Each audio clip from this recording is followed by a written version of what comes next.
A special enrollment period allows eligible consumers, that's the key word there is eligible.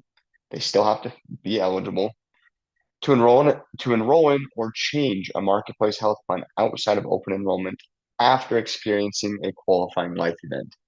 So two pieces here. They have to be eligible and they have to have that QLE we talked about. They have to have a qualifying life event to enroll outside of the traditional open enrollment period.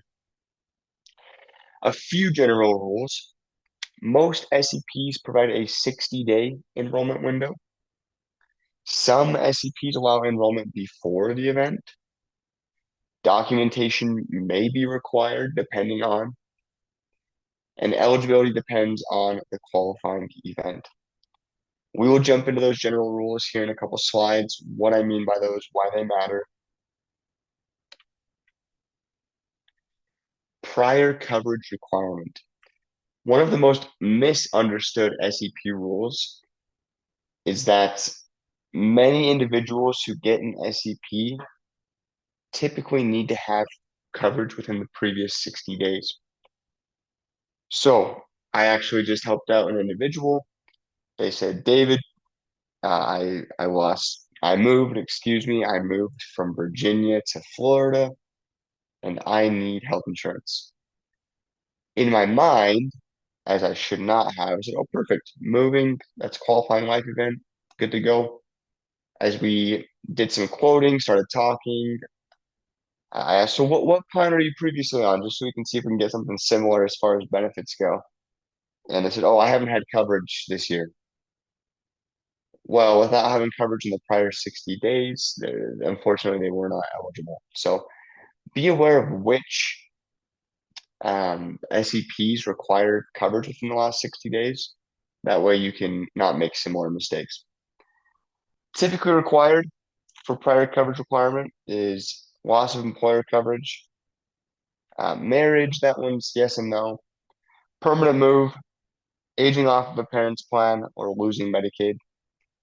Common exceptions would be things like birth, adoption, foster care placement, gaining lawful presence, or certain exceptional circumstances.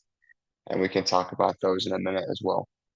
So, if they have a QLE, they still needed to have minimal essential coverage within the previous 60 days. Here are the most common qualifying life events. Is this a full list? Not necessarily. There are other things that could grant a QLE.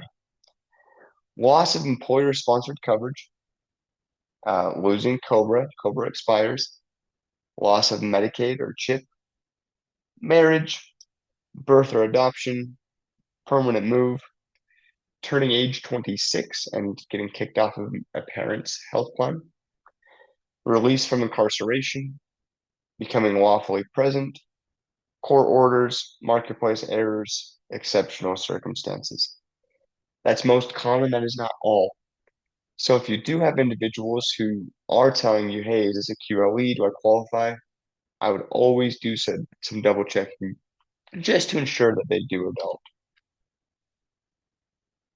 One that was not on that list would be a ICRA, ICHRA, Individual Coverage Health Reimbursement Arrangement. Being newly offered an ICRA by an employer may trigger a special enrollment period. So if you have group business or there are employers out there who are implementing an ICRA mid-year, that does open up a special enrollment period. Review with the consumer the effective date of the ICRA, whether it is an ICRA or a QSERA, affordability, impact on marketplace premium tax credits, and required employer documentation. When an ICRA is offered, that opens up a 60-day window. I personally have been doing a lot of ICRAs, so if you do have ICRA-based questions, happy to answer those. Documentation requirements. A lot of times, I won't say all the time, but a lot of times you will get what's called an SVI. You need to verify the SEP before they can get coverage. So things, if if requested, some ways to satisfy that, not limited to, but loss of coverage could you just need a termination notice. I will add the termination notice is required to include the member's name and date and loss of coverage. If they just give you a form stating loss of coverage, but the name's not on there, that will not count. That goes with any SEP. Their name needs to be on the documentation. Too many times I see agents get documents that don't even include their client's name. Marketplace, insurance carriers, they can't verify that. Marriage, we need a marriage certificate, birth certificate, a permanent move, a lease, a utility bill, again, has to have your name on it. Loss of Medicaid, just that state termination letter and the dates. And ICRA, you need the employer notice. Those are more than likely the documents that you'll run into, but be mindful that there are other documents that you may need to gather. As far as compliance tips go, some of the biggest things here is one, verify the qualifying event. Make sure that it's actually legit. Make sure that it's actually an acceptable event. Verify the date. I actually just, again, helped someone out, and they were on day like 63 or 64 from their SEP or from their QLE, excuse me. So, did they do it within the 60 days? Unfortunately, not. They were not eligible at that point. So, always verify the event date.